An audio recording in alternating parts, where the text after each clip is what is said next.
माजी नगरसेवक सामाजिक कार्यकर्ते सुरेशदादा मानोतकर जाणून घेऊ त्यांच्याकडून बदल समितीचा अहवाल सार्वजनिक न करता हरकती मागवल्या याच्यावर त्यांचं काय मत आहे? मला प्रश्न केलेला आहे की बदल समितीचा अहवाल सार्वजनिक का नाही. 2004 लवजी साळवे आयोग तयार झाला. लवजी साळवे आयोग तयार करताना मागायची परिस्थिती, मागायची आर्थिक स्थिती, मागांचं जे काही असेल ते त्याच्यामध्ये लवजी साळवे आयोगामध्ये आले. आणि लवजी साळवे आयोग जो तयार केला तो मातंगाच्या सर्व त्याच्या राहण्यावर त्याच्या ज्या परिस्थिती असतात त्याच्यावर तयार केलेला आहे. आणि त्याच्यामुळं मला असं तर वाटत नाही की बा ते इम्पिरियल डाटा ते वगैरे तर मला काही ते मला त्याच्यात बोला जात नाही.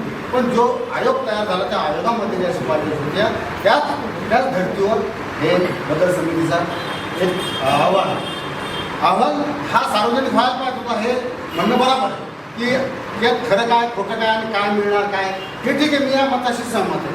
परंतु जे लोक अनेक वर्षापासून किंवा अनेक त्याच्या सोयीपासून शिक्षणापासून जे वंचित राहिले किंवा ज्यांना पुढे जाण्याची संधी मिळाली त्या डायरेक्शन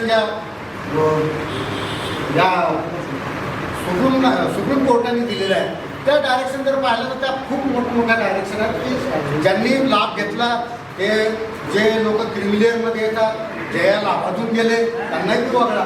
जर समजा सुप्रीम कोर्टाचं डायरेक्शन जर घेतलं की जे अधिकारी होऊन गेले त्यांची तिसरी पिढी आहे याची जर विचार असेल तर ते लोक कमी होऊ शकतील.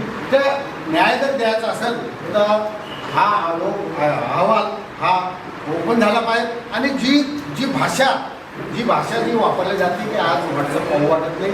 आणि आम्ही ज्या भाषा ऐकून राहिलो ते आम्ही परमपूज्य डॉक्टर बाबासाहेब आंबेडकरांना मानणारा वर्ग आहे आणि आम्ही मानत आलो नाही. आमचे मित्र आहेत त्यात 4-5 की ते आम्ही खांद्याला लावून चाललो. आणि या मतदारसंघामध्ये आम्हाला तरी वाटत नाही किंवा आम्हाला एकमेकाची उणीव वाटत नाही. पण हे आता हे पुढे येऊन राहिलं ही उणीव कुठंतरी दरी तयार व्हावी आणि ही दरी तयार होऊ नये.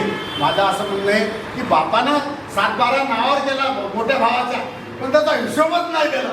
आता जे लहान भाऊ आहेत ते करून राहिले की आमचं काय. तर हे मला तरी वाटतं की अशी मोठी भूमिका चांगली भूमिका घ्यावी की होत असाल तर याला आमचा खुल्या दिलाने या गोष्टीला पाठिंबा आहे. आणि हे राज्याचं वर्गीकरण उपवर्गीकरण व्हायला लागलं, हे पूर्ण देशाचं नाही व्हायला लागलं. आणि ज्या सुप्रीम कोर्टाच्या डायरेक्टर आहे की राज्यानं करावं या विषयाला आमच्या आंबेडकरी चळवळीनं आमच्या आंबेडकरी नेत्यांनी एक मोठं मन ठेवून मागायला एक पाठिंबा द्यावा एवढं बोलतो. आणि माझी एक प्रश्न विचारतो, जर SCचं उपवर्गीकरण अवकडं झालं तर SC समाजातील 59 जातीला न्याय मिळेल का? याच्यावर काय सांगतो? नाही हे पहा, वर्गीकरणाची यादी पूर्ण वाचली.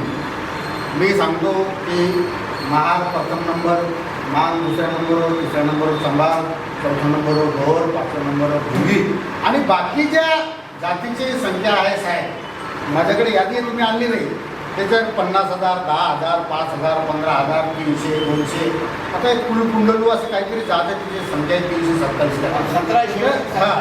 आणि ह्या 59 जाती ह्या नगण्य आहेत. ह्या ह्याच्यातल्या ज्या 5 जाती आहेत ह्या महत्त्वाच्या आहेत आणि मोठ्या आहेत. त्यातले 10 आमदार चर्मकार समाजाचे आहेत, 10 आमदार महार समाजाचे आहेत आणि 2 आमदार मातंग समाजाचे आहेत आणि एक आता सुद्धा परिषदेवर घेतला तर 3 आहेत. तर मला तुम्ही सांगा की राजकीय विचार तर मग दोन्ही समाजाला जास्त पाहतो. कांबार समाजाची संख्या कमी आहे, 1,41,000. त्यांचे 10 आमदार आहेत. महाराजांची संख्या तर 80,000 आहे, त्यांचे 10 आमदार आहेत. आमचे समजा 25 असून आमचे 3च आहेत तरी. पण हे जे असेल हे राजकीय आरक्षण काय आमच्या हातात नाही, तुमच्या हातात नाही.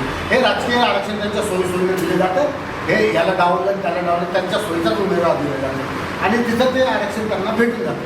माझं या विषयावर मी हेच एवढंच बोलेन की ही समता जर स्थापित करायची असेल या महाराष्ट्रामध्ये आणि हे जर सारे भाऊ सोबत करायचे असेल, ही जर या महाराष्ट्रामध्ये एखादी क्रांती करायची असेल चांगली बाबासाहेबांच्या नावानं, तर हा मी तरी सांगेन की मी पहिला माणूस करीन. आणि हा वर्गीकरणाचा जो विषय आहे हा वर्गीकरणाचा विषय जास्त लांबला नाही पाहिजे. अहवाल हा सादर झाला पाहिजे आणि ह्या जाती एकत्र टिकल्या पाहिजेत. सामाजिक सलोखा राहिला पाहिजे. जे बाबासाहेबांचा जो दूरदृष्टिकोन होता तो आज पुढच्या पिढीला पण कायम राहायला पाहिजे. एवढं बोलतो आणि माझी गोष्ट लोकांपर्यंत न मांडता स्वतः तयार केला. त्यामुळे लोकांना संभ्रमात ठेवून लोकांमध्ये भांडण लावण्याचं काम केले. परंतु तो अहवाल लोकांच्या पुढे आला. त्यानंतरच लोकांचं काय ते सत्य समोर येईल.